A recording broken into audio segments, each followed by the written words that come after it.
So this is how you draw a Lewis structure.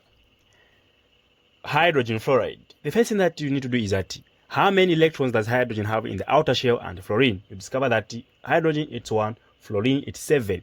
So we have a total number of 8 electrons. So out of all these 8 electrons must be distributed equally among these two, right? So we have H. So we first have to distribute these with a single bond in the middle, and once we put a single bond here, that means we no longer have total of 8, we now have got 6 electrons. That means 6 electrons must be distributed around these atoms. Now remember that according to the duplet law, hydrogen is stable, but fluorine is not. So the remaining 6 electrons must be distributed where?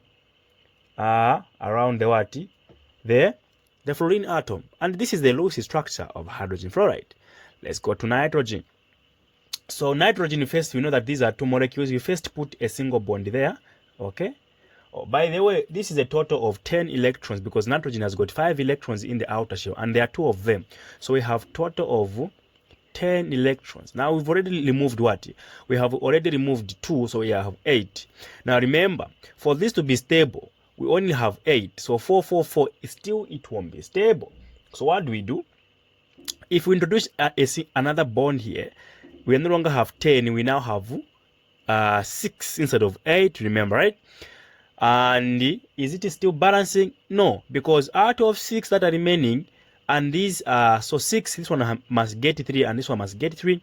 We still need to add another double bond there, so that we got a triple bond in the middle there. That means the remaining 2 electrons must be distributed like that. Now, please take note that you don't put them on top here. Don't put the remaining 2 electrons on top here. It's a simple rule. You put them here for shielding purposes. All right. We have ammonia molecule here. Now, first we need to distribute this with nitrogen in the middle. Remember, the most electronegative goes on the middle. All right. So hydrogen. So we do that. Now remember, we need to know how many electrons are total outer. We have 5 plus 1 plus 1 plus 1. So we have a total of 8 electrons. And we have already removed 6 of them. So we're only remaining 2. Remember, hydrogen, according to the duplet, hydrogen is stable. So the remaining 2 will be put there. Now, you can't put them. I know I said you put them there. These sides, they're all covered up. So you put on the remaining one. And that's the Lewis structure of ammonia. And we have this one here. Of course, like a nitrogen oxide ion. It's charged, by the way. Now, how many electrons do we have here? Now, pay attention, okay? Pay close attention. How many electrons do we have here? And this is how we are going to determine them. We have 5 electrons plus, for oxygen, remember it's 6, but there's another charge there. Now this electron is being lost. It's showing that it was lost. So say -1 and not +1, because this is not an electron, it's a proton, and it's positively charged, of course. So you remove it, right? And this gives us a total of 10 electrons that are remaining. I hope I've explained something here. All right. When there's a plus, you subtract. When there's a minus, you add to the number of electrons.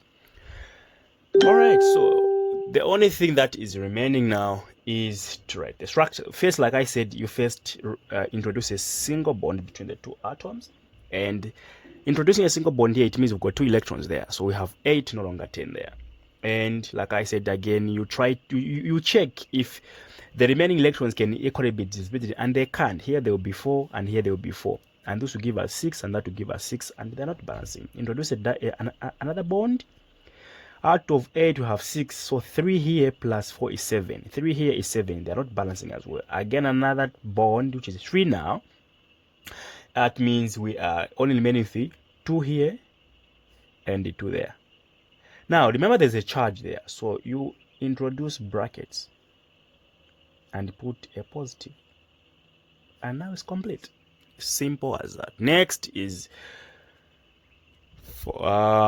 phosphorus chloride. Now this one, I know there are 5 chlorine atoms, and according to the octet law, it can't agree. Now there are some exceptions when it comes to writing of Lewis structures.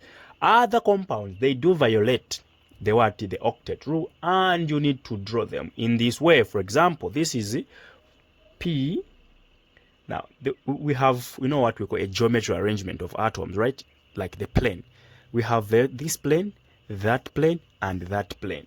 Now, this is the same way that we are going to do. So we have this plane here, okay, having this chlorine and the other chlorine. And we have this plane here, okay, having what? Chlorine. Now, this is how we are going to draw it. When you have 5 atoms surrounding a single atom, please, you draw it like this. All right. Now, you know that how many total of electrons do we have here? We have 7, 7, 7, 7 plus 5. That will give us 40, right? Total of 40 electrons. Now, out of 40 electrons, we have used 10. So, 40 minus 10, this gives us what? 30 electrons that are remaining. And those 30 electrons must be distributed around the chlorine atoms. This is one of the compound that violates the octet rule. It's going to have 10 electrons surrounding this phosphorus instead of what? 8. So the remaining one you put there. And no, they'll be equally distributed. Since they are 5, so when I say 30, you divide by 5 to give me 6. So each 6 electrons will go around each what? Chlorine atom. Like that. And that's how you do it. I hope you learned something here. You can try other compounds.